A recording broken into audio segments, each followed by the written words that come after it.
What's up, beautiful people of the internet? Welcome to Let's Hash It, episode number 10 for the week of March 31st, 2016. I'm your host, Jay Lewis, and joining me today is my amazing co op companion, Nathan Hodge. What's going on, Nathan? Not a whole lot. How you doing this morning, Jay? I'm doing tremendously well. Today is a beautiful day here in sunny Florida, and I'm so glad to be doing this podcast with you today. We got a lot of good stuff to talk about today, ladies and gentlemen. As you know, on the top of every month, we do an episode or not an episode, but a segment that we call Buyer's Guide, where we talk about that month's biggest games and their release date. But we are going to do that at the end of the show. So we're going to start the show with a little bit of top news, and this is a very small top news segment this week because each one we want to talk about in some amount of length. So that being said, let's get right into it. First bit of news, and since Nate, you're the bigger Final Fantasy fan, why don't you give that little bit of news? Oh yeah, Final Fantasy 15 is coming out on September 30th, so that'll be like a little belated birthday present to myself. I'm super excited about that, even though I don't know if I should be. I will definitely be getting this one and playing it day one. Okay, so tell the listeners what you told me about why you like that date so much. Well, it puts enough time between Final Fantasy 15 and No Man's Sky that I might actually play Final Fantasy 15. So hopefully by the time 15 comes out, I'll have gotten a decent amount of time in with No Man's Sky and might. You there? Nate? Yeah. Oh, Oh no. I lost you for a second. All right, he's back, ladies and gentlemen. He's back. So it gives Okay, you I'm back. gives you enough time to play No Man's Sky. Right, right. Yeah. And we talked about this Final Fantasy 15 game before in previous podcast, and this is going to be a large game. I think if I remember correctly, they said the map size is about 7 times the size of The Witcher 3's map size. And The Witcher 3 is a very big game, so everyone buckle in for that one. It's going to be quite an extended play. I checked out the demo for it yesterday, which, by the way, if anyone wants to check out the demo, head over to the PlayStation Store or whatever console you're on. I'm sure it's in the Xbox Marketplace as well. And you can download the demo. The demo doesn't really, you're not really playing an area of their game. It's just it's showing you some mechanics of what are going to be inside the game. So it doesn't spoil anything. So I thought that was really cool. But you get to use you get to pick between a hammer or a sword, and then you get like throwable magic spells like thunderbolts and fireworks, which they work really cool. And like the particle effects, I liked it a lot, and the visuals were good. The controls, I'm a little iffy on. When it came to controlling the vehicles, like you get like a truck, and it was really really slow and sluggish. And you get to also use like these cars that look like they're from like the 1940s era. Like think of like Dick Tracy looking cars, and you got to drive some of those. So overall, though, I did like what I saw. And Nate, I can't wait for you to check out the demo to tell me what you think about it. Oh, I'll be downloading it whilst at work today. Yeah. Anything else you want to talk about Final Fantasy related? There is a feature-length movie coming out. It will be out before the game premieres. To my knowledge, I think it's going to be Blu-ray and digital only, so there won't be a theatrical release, but for fans who want to get hyped for the game, look for that soon. They hadn't announced an official release date, but some big names are attached. I know Sean Bean is going to be a voice actor in it, so should be entertaining for American or Western audiences, I should be more precise. And so you said this is like coming like straight to Blu-ray, or because this ain't going out in theaters. I'm sorry? You said this is going coming straight to like DVD or Yeah, well, from what I understand, it's going to be Blu-ray or indefinitely digital download. I know it's going to be that. I think ooh, it's coming to Blu-ray too, I'm sure that'll look very good in Blu-ray. So I might actually check that out. Maybe it'll give me a little bit of context as to who the characters are that are actually going to. Because that's my biggest thing with going to play Final Fantasy 15 is I've only played one other Final Fantasy game, and so there may be some references that I totally don't understand, and then I kind of wonder like, am I gonna understand these characters' motivation? Like, Do you have any insight as to somebody like entering into the Final Fantasy series? Like, is this going to be an okay though. starting point? Well, yeah, because almost every Final Fantasy game is a story, and a lot of times even its own fans have trouble, like, you know, staying in touch with the stories because they can change drastically from entry to entry. So, yeah, it'll be a new experience for everyone. It's hard to say that even Final Fantasy fans will like it because they do tend to try new things a lot. Okay. Well, we shall see. Hey, but sometimes that's good, trying new things. And since how long this game was in development for 10 years, right? Yeah, I think so. I would assume that you would have to change up the formula after 10-year gap. You know what I mean? So Right. we shall see. I like what I saw, and what I didn't like about previous Final Fantasy games is I'm not real big into like that, turn-based combat. I like more actiony, on-the-fly type of combat, with twitchy controls and data management and knowing when to pop potions and stuff like that. So this is more up my alley, and I think that's more or less why they did it. I think they were targeting the mainstream audience with this game, so we'll see how it pans out for them. I think it's gonna sell like hotcakes, but we shall see. September 30th. Look for that one, guys. Now, the next thing I want to talk about, Nate, it looks like Nintendo's in some more trouble here. Hard to believe, I know, because they do everything right. But Kotaku wrote the article Nintendo employee terminated after smear campaign over censorship. Company denies harassment was a factor. So, how up to date are you on this article? I've seen a statement by Nintendo saying that she was actually fired because of a second job, but I really haven't done too much research into the story yet. Okay, so let me go ahead and get into this. Nintendo employee Allison Rapp, who's been a target of harassment over censorship controversies in recent months, said on Twitter that she has been fired. Quote, today the decision has been made, end quote, she wrote. Quote, I am no longer a good, safe representative of Nintendo, and my employment has been terminated, end quote.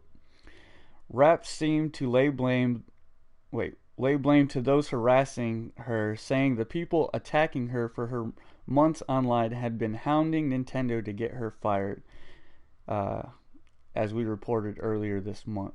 Update number one, 8:48 p.m. Nintendo denies she was fired due to harassment and says she was let go because she had a second job, which they said was, quote, in conflict with Nintendo's corporate culture, end quote. The company did, however, acknowledge what's been happening to her in the recent weeks. They said, quote, though Ms. Rupp's termination follows her being the subject of criticism from certain groups via social media several weeks ago, the two are absolutely not related. Um, Nintendo is a company committed to fostering inclusion and diversity in both our company and the broader video game industry, and we firmly reject the harassment of individuals based on gender, race, or personal beliefs. We wish Miss Rapp well in her future endeavors. End quote. So let's unpack that real quick. What do you think about these claims them firing her because of her second job? Do you think it's kind of their way of tiptoeing around what they're really doing, or do you think that that's like a legitimate reason to fire her? Well, with the information me, I would have to say that I do have a certain amount of suspicion that it probably was linked to previous, you know, troubles with her at the company. Um, I haven't heard much about, I mean, I believe Nintendo is pretty inclusive and, pretty good place to work, I guess. I don't really know too much about it, but I don't know. I kind of have a feeling like maybe it probably did have something to do with some on-the-job miscommunication or something. I don't really know a whole lot about this lady, so it's hard for me to say. Okay, well, let me give you update number two then. Maybe this will shed some light. Update number two at 11 p.m. Rap has responded to Nintendo's statement on Twitter admitting to, quote, moonlighting under a fake name and with no real identifiers, end quote, in order to pay off student loans. It's unclear what the job was or why Rap used a fake name. So, do you know what moonlighting is? Yeah, working for another company on the side. Okay, so let's unpack that because I can see Nintendo, not wanting to keep her aboard if she's, working for another company in conjunction with working with Nintendo, like it's the same as you and me. We both work in retail. If we were to go try to work, somewhere else at a different retail company, part time, our company wouldn't allow that. You know what I mean? Like it's a conflict of Right. interest and I got Nintendo's back on that one. I completely agree with them, not wanting her to do such a thing. You know what I mean? Yeah, it makes sense. I mean, that is a legitimate reason to have to let someone go. But I guess the story around this is really the fact that she had prior, troubles with the company, and this might just be a publicity stunt on her part to drum up sympathy for being fired and or start some sort of firestorm. I don't know. Yeah. I don't know. So, like, there's more in this article, but I mean, more or less, this kind of hits on the nature of what's going on.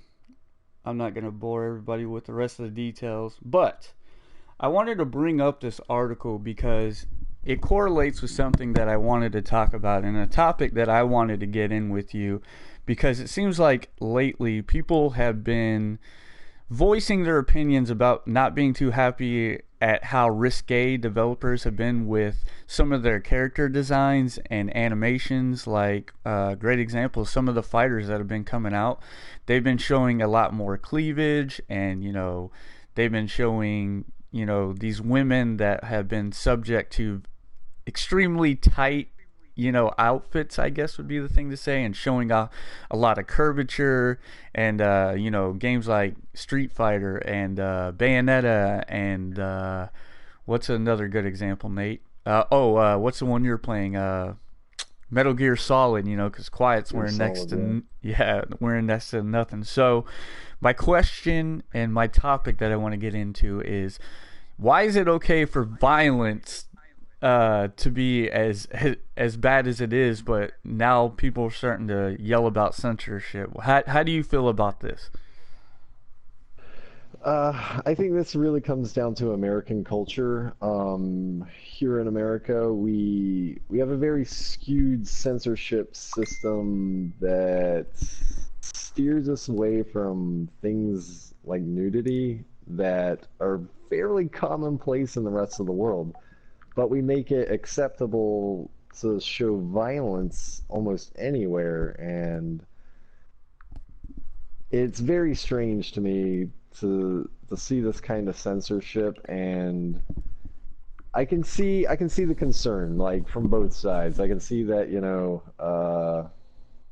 it's not a great representation of women as a whole to have a majority of characters, represented in that way. And that is kind of a product of a male-dominated industry and society almost. And, that's the reflection that men put forth for women. And it's not always right, but it's the state of things as they are.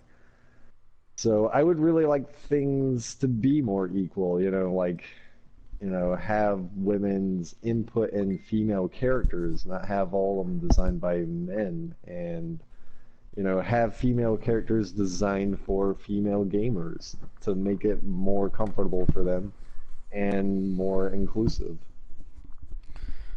Yeah, I can pretty much agree with that statement. One of the more recent articles that have, not articles, but one of the things that have come out of this whole censorship debacle is people have gone to Twitter and YouTube and pretty much anywhere on the internet, Reddit, all the major outlets, and asked that there's this game coming out called Overwatch, and I guess there's some characters in there that are a little too sexy, and so they've asked Overwatch to tone it down.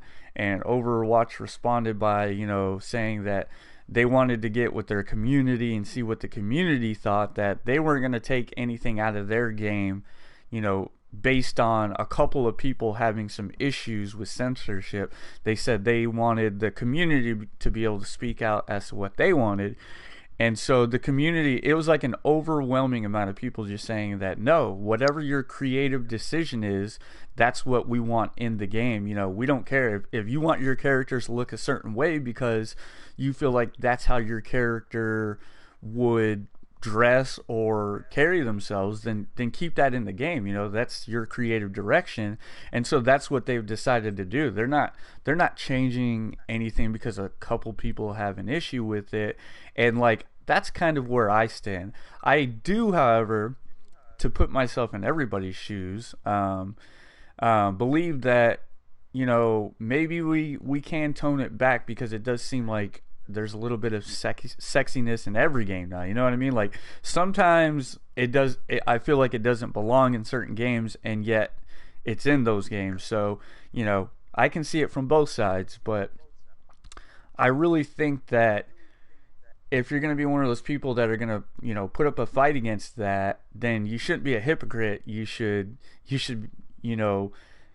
voice your opinion on more than just sexiness, because I feel like the violence has a bigger impact on gamers, and especially young gamers. I think you can't have your cake and eat it too. If you want the sexiness to go away, then in my eyes it should be violence as well. If you're gonna go that route with it. So, what's your take on the violence aspect? Well, violence is such an integral aspect of video gaming nowadays, and that's kind of sad because gaming can be a. I lost you again.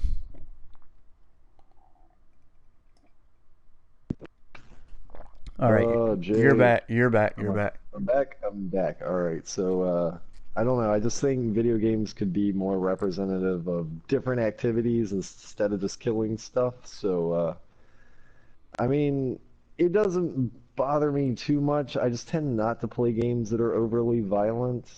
That's just my choice as a consumer. They can be there. That's a good point. You can stop right there, because I want to hit on that. I feel like if you're one of those people that have an issue with, characters, being a little too risque, maybe you should just avoid those games. There is, in 2016, there's so many games that you can play that doesn't have that. If you don't want it in your games, if you find it insulting or belittling, or whatever your case, there's so many other games to play. Just don't play them. That's kind of like when it comes to movies. If you don't want to see it in your movies either, you have millions on top of millions of different movies or books or what have you that you can read or watch. Just if you have an issue with it, just pick something else. What do you think on that? Yeah, that's a very good point. We do have a lot of options if you're uncomfortable with something, it might just be best to not expose yourself to it.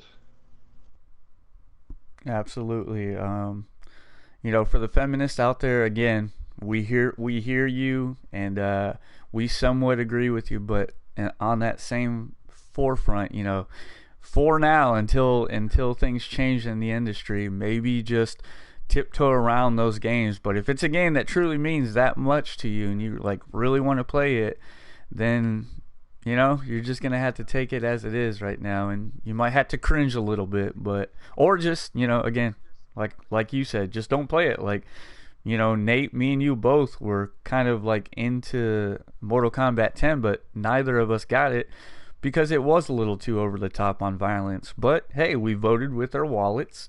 We didn't buy the game, and so like that's how we can force a change. So Definitely so. anything else you want to hit on that? No, I think that about does it for that one.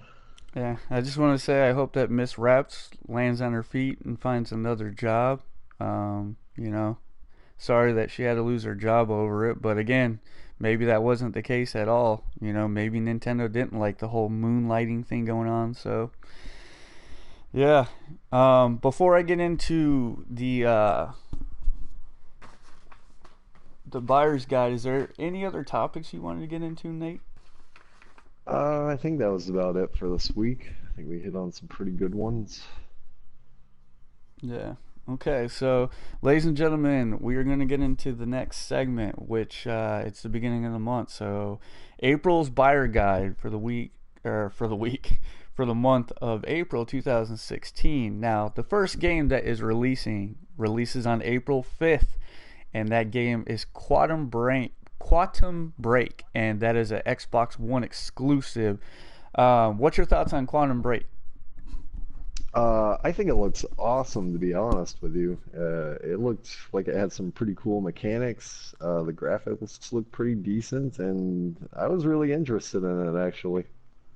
Yeah, I thought it looked really rad too. And for those that don't know about this game, basically the way this game's gonna play out, and I don't know if you know this, Nate, but you're gonna watch like a 30-minute episode, right? And you watch the episode, and whatever you watch, it correlates with the gameplay that you're going to receive. Now, were you aware of that mechanic? I was not. Yeah, like that's I don't know if that ended up being their final vision, but I know the whole time this game's been in development, that's what the overall plan was. Because Quantum Break was a show from back in the day. Now that you did know, right? Did I lose you again? You might have, because I No, lost there you you for a are. second. There you are. Okay. So All right. Quantum Break was a show back in the day. You knew that much, right? Yeah, I did. Yeah. So from my understanding, they're trying to treat this like one of the episodes of the old show, and then you'll play and you'll uncover some things, and then you take that back into game, and so that's how the game's gonna play out. So that's a neat little mechanic. And I feel like this is one of the games over on the Xbox One that has the Sony fanboys kind of weeping, because this is a good one, and unfortunately, it will not be coming to the PS4. And this is the ones that make me wish that I had multiple consoles in my house. So yeah, Quantum Break. The next game is called Enter the Gungeon, and this one is a PC PS4 exclusive. So this one's not on the Xbox.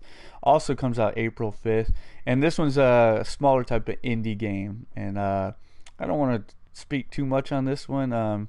If you want to find out more, just go over to YouTube and look up. The way that it's spelled is Gungeon, and it's just a top-down, dungeon crawler basically. Next game is Dirt Rally, and that's on PS4 and Xbox One, also out on April 5th. Did you ever play any of the old Dirt Rally games, like back on the PS2 and PS3 days?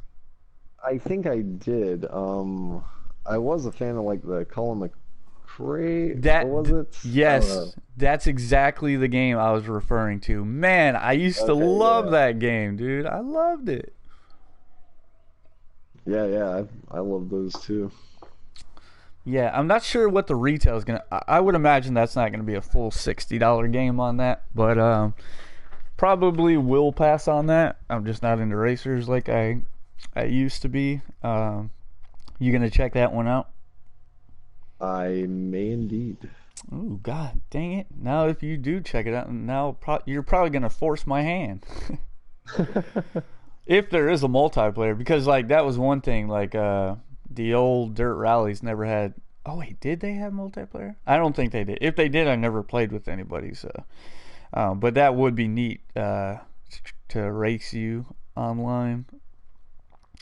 The next game, and this is a huge game, Dark Souls 3 on the PS4, Xbox One, and PC. It comes out April 12th. This game looks like more Souls, so people that have been around for the series, they know how brutal these games can be. And Bloodborne, though hard, is said not to be as hard as like, Dark Souls 1 and 2. And it looks like the third one ramps up the difficulty yet again. So if you're somebody that struggled with Bloodborne, you probably want to be a little cautious when going to play Dark Souls 3 because I heard it is brutal. Nate, we talked about this probably a show or two ago, and we both decided that for now we're going to skip on this. We might eventually get back to it, but for right now we're just going to skip on it. Yeah, definitely.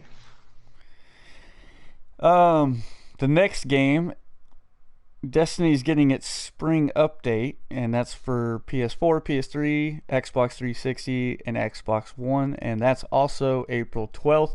I didn't do too much diving on that one. I know that recently they did a stream and they talked to the community about what was coming. Nothing huge. I do know at least that much. I know there's a couple of guns that people had taken away from them in previous updates that they kind of wanted back. The Shadow Prints being one of those weapons that are now making their return. So the community is hyped for that. But in terms of like big content, there's not a lot of big content coming out for that spring update. And we've kind of beaten the Destiny talk to death. So I don't think you have anything to say on that, right, Nate? Not really. Yeah, I thought as much. Next game, huge game. Didn't realize it was coming out April 12th. Ratchet and Clank PS4 exclusive. This game looks absolutely amazing. Ratchet and Clank has been a staple on the PS4. It's one of your franchise poster boys for the PlayStation, and this game looks really good. If you have kids, do yourself a favor, get them Ratchet and Clank. This is a perfect game for the family atmosphere. To play with your kids. And hey, if you don't have kids, it's still a really good game. I mean, I definitely want to check this one out. What's your history with Ratchet and Clank, Nate? I've never really been interested in the franchise, to be honest with you. Oh, really? That is a huge shocker. Yeah, I know. I've never played a single one of them. Damn, that's a bummer. Well, have you seen any gameplay footage on this? Yeah, I've seen some stuff. It does look pretty cool, I guess. Yeah, it's kind of like an open world 3D platformer almost, which is why I thought you'd be into it because I know you like platformers so much. I do. But there's something about the Ratchet and Clank series that never really got its hooks in me, I guess you could say. Hmm. I'm probably going to check this out. This will be an easy purchase for me. I know my wife will definitely want to play it. So, standout things for this one is just how beautiful the world looks. I mean, they didn't hold anything back on the visual front. The colors are nice and poppy and bright. Beautiful color palette used in this game. The mechanics look solid. There's customization for weapons, and it looks extremely fun. So look for that one. The next game, and Nate, you're probably going to have to tell the audience about this one. Bravely Second and Lair on the 3DS, April 15th for the US. What do you know about it? Uh, I didn't know that was the release date, and I was pretty sure that End Layer was the name of the demo, but I could be wrong, I guess. You're Actually, I'd probably be really right. surprised if that was it, You're probably right. because yeah, I don't know. Like to my knowledge, it hadn't got a release date yet, but I hadn't checked Nintendo since last night, so there could have been an update yesterday, and I could have missed it. So Okay. We'll check that as soon as like we come to an end on this. Actually, what we'll do is I'll let you talk about two of these titles, and while you do, I'll Google that and see if I can get the answer. The next game coming out, and this is a PC exclusive, so we probably won't hit on this one too much. The Banner Saga 2. You familiar with Banner Saga? I am not. Yeah, neither one of us. We play mostly console games, people. So if you're coming to extremely decent games and learn about PC games, as of right now, you're probably in the wrong place. Eventually, I'll be getting into the PC world, but for now, we try to stick to consoles. So if that's a game that interests you, you're gonna have to get that knowledge on your own. Sorry, guys.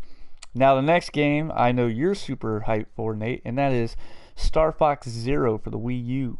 So Oh my that God, is that coming out this month too?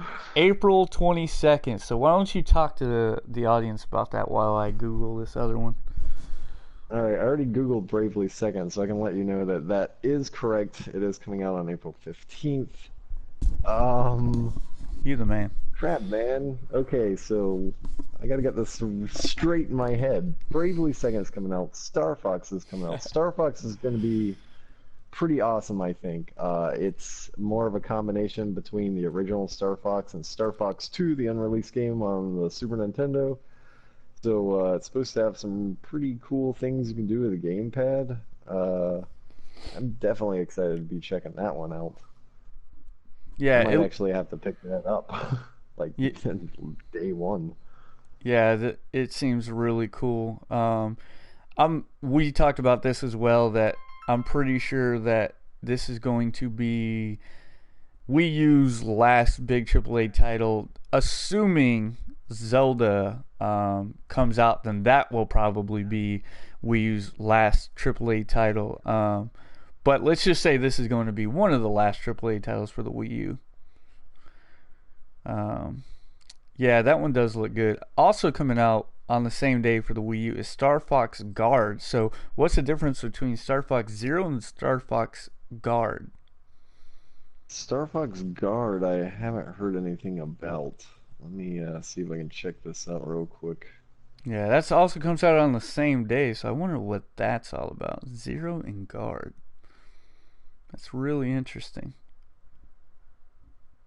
Yeah, I remember seeing a Nintendo stream where they were playing Star Fox Zero, and I thought it looked pretty rad. You can get in It and out. seems to be. What is I'm, it? I'm pretty sure it's like a mini game, I think. It's like a tower defense game. Oh, okay, that makes sense. That makes sense. Yeah, you can get in and out of your ship on this one, correct? Star Fox Zero? Yeah.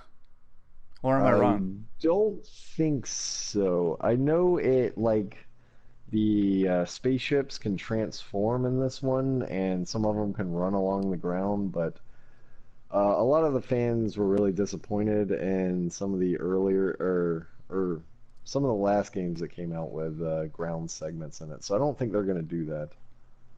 Okay. Anything else you want to hit on Star Fox? A lot, but we better keep it moving along, I guess. Yeah, I'm sure you'll be playing it, and we'll talk about that game quite extensively in future podcasts. Next game coming out is Dungeons 2 for the PS4. Um, it's more dungeons, so what this is it's a over the top dungeon crawler. Um, it sold pretty decently on the PS4. This is the sequel to it. Not a whole lot's changed. You're basically doing the same thing. They did add a new mechanic though, to where you can do some crafting. Like you can craft your own village. Basically, I was watching a quick little gameplay trailer on it. Like you can put like breweries and all this other stuff, and you can craft your own village. So that's the only thing that's really changed there.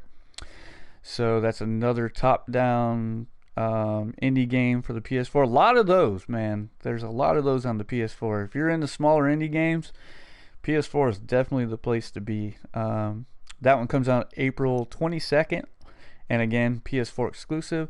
Here's another top-down twin-stick shooter coming out for the PS4 because there's not an abundance of those. But this one actually looks really, really cool. It's called Alien Nation, and it's from Housemarque, and they know what they're doing over there at Housemarque. I'm super, super, super pumped for this game. I highly enjoy the twin stick shooters when done correctly on the PS4. Me and my good buddy Hutch, we tend to play them quite a bit when he comes over on Thursdays. It's the perfect couch co-op type of game. You know, you share a screen and you just go through waves of enemies. And notable things on this game is particle effects look absolutely gorgeous. Colors look absolutely gorgeous. Like if you played Resogun, it kind of has that same aesthetic to it. And if you haven't played Resogun, stop listening to this podcast right now. Go to the PlayStation Store, download it, and play it because it's one of PS4's best games. And I think you could probably snag it for like $10 right now. And it was a launch title for the PS4, and such a good game, such a good game. And again, look for that one to come out April 26th. Nate, we should both check that out, and maybe on future podcasts we can play that together. Oh yeah, definitely. Next game is Hitman Episode 2. And in Episode 2 you'll be going to Italy. And we talked about the Hitman games. I think we actually talked about it last week. And basically the way this game's working is it's rolled out in episodes. So you pay like $15 per episode and you play through it, and then like they'll come out with a new episode every month. And, instead of having to drop $60 all at once, you can just, break it up and, play $15 at a time. What's your thoughts on that, Nate, now that we know that is in fact how they're rolling this game out? Well, they're supposed to be doing the same thing to Final Fantasy VII, so I've got my reservations about it. But we'll see. We will see. Yeah, I hope like what they end up doing with this game is by the time they've gotten all their episodes together, like they do a bundle and they just have, the whole game for like $60. Because I think I would play because it actually looks really good. Yeah, and that might work for me in the long run. Right. And that's coming out for the PC, PS4, and Xbox One on April 26th. Next game is Lost Reavers on Wii U. Any idea what that is? I have no idea.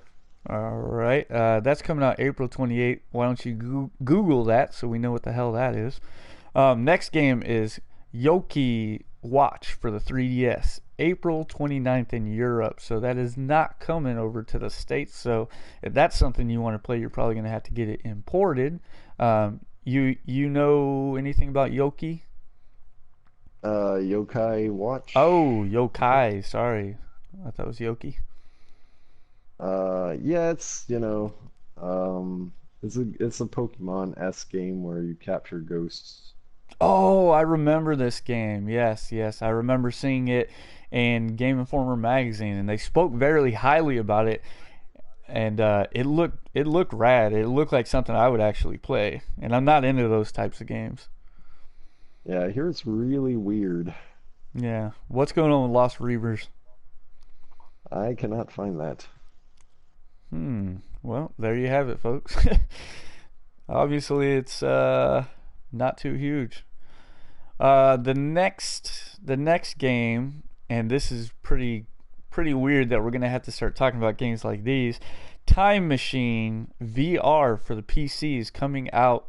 It doesn't have a date. It just says April. So now we're going to have to start talking about VR exclusive game. So Time Machine VR for the PC is coming out in April, and so that's going to be exclusive to VR for PCs, which, you know, I don't know very many people that have $800+ to spend on VR right now, but if you do, Time Machine is coming out, and if you're somebody who actually is going to buy it and play it, please comment in the comment section on this podcast and let us know how you're liking it. I know we got a couple of listeners here that actually have rigs and have VR, so I'm assuming they'll probably be checking that out. I want to know how the game is. Pixel Privateers coming out for the PC. Again, no official release date, just sometime in April, and that's for the PC. And finally, rounding out April's games is Fallout 4 Wasteland Workshop DLC for the PC, PS4, and Xbox One. And that rounds out April's games. Pretty good list here. Last month, I successfully forecasted that The Division was going to be the best-selling game. Not only was I right about that, but it was the best-selling new franchise in history, beating Destiny, who had the title before that. So kudos to me for guessing that correctly, because it was up against some pretty big games last month. What else came out that it was going up against that was pretty huge? The Legend of Zelda Twilight Princess was a pretty big game. Far Cry Primal was a pretty big game last month. But yeah, I successfully called that. So yeah, go me. Anything you want to hit on, Nate? Well, I'm excited for this month. I mean, we got some good Nintendo games coming out, which is much needed. Yeah, no kidding, man. And this is probably going to be it for the Wii U in terms of big games outside of Zelda. I hope I'm wrong, but I seriously doubt I'm wrong, because I mean, if there was anything huge coming out for the Wii U, we would probably know about it. You know what I mean? Yeah, they would definitely. I would think we would have known about it anyway. Now, if you had to put your money on it, what do you think April's best-selling game is going to be? Ooh, man, that's a tough call there. Like, I would really like to see Star Fox be the best-selling game next month, but I don't know, man. I really don't know. I'm going to put my money on Dark Souls 3. Even though it is a little bit of a niche game, you know, it's definitely for the hardcore. I think people are going to pick that one up, because Bloodborne did so well that I think you're going to pick up a lot of PS4 players for that game. And, you know, it's always a huge game on PC. And, you know, it's also on the Xbox One as well. So you got 3 different consoles it's coming out on. So, you know, that's not going to help Star Fox's case, since it's a Wii U exclusive. So I'm going to put my money on Dark Souls 3. I hope I'm wrong, because I want Quantum Break to take it, actually. I hope Xbox One, I hope it sells really well over there, because that's one of the best looking Xbox One games I've ever seen. So I hope it does well, and I hope it takes the cake. But I'm going to put my money on Dark Souls, so we'll see how that pans out for me. Anything that you want to close the show out with, Nate? No, I think we did a pretty good one this time. I hope. Gosh. Yeah. Gosh. Hopefully the audio sounds pretty decent, because he was cutting in and out. We apologize for that, people, but you know, we don't really have any control over what PSN decides to do. So here's for hoping. Next week it's going to be a little different. Me and Nate got a little surprise that we're working on. We don't really want to talk about it too much. We just kind of want to put it out there and see what you guys' take is. So next week, we hope to actually have it out next week. If not, it may not come out to the following week. So you may or may not see a podcast next week. If you don't, we'll get something out, be it a stream, be it we'll have some kind of content, but it may not be in the form that you're used to. So again, just be a little wary. Next week might be a little different. So thanks for joining us on episode 10, guys. I want to dedicate this episode to my mom's best friend, Deanie Glasso. She just passed away after a long battle with cancer. Hate to end the show, gloomy, but, it's just a thing, and, we had to deal with it. The lady was like a second mom to me. When my mom was younger and she was in a hard place, it was Deanie that was my mom's rock, and, cancer, it's just a part of life. Death is a part of life, but, I hope she rests in peace, and this episode's for you, Deanie. Rest in peace, lady, and everybody, thanks for joining us. We will see you next week for episode 11. Well, maybe we'll see you next week. So, thanks for listening and watching, guys. We'll see you next time. Have an extremely decent week. Later.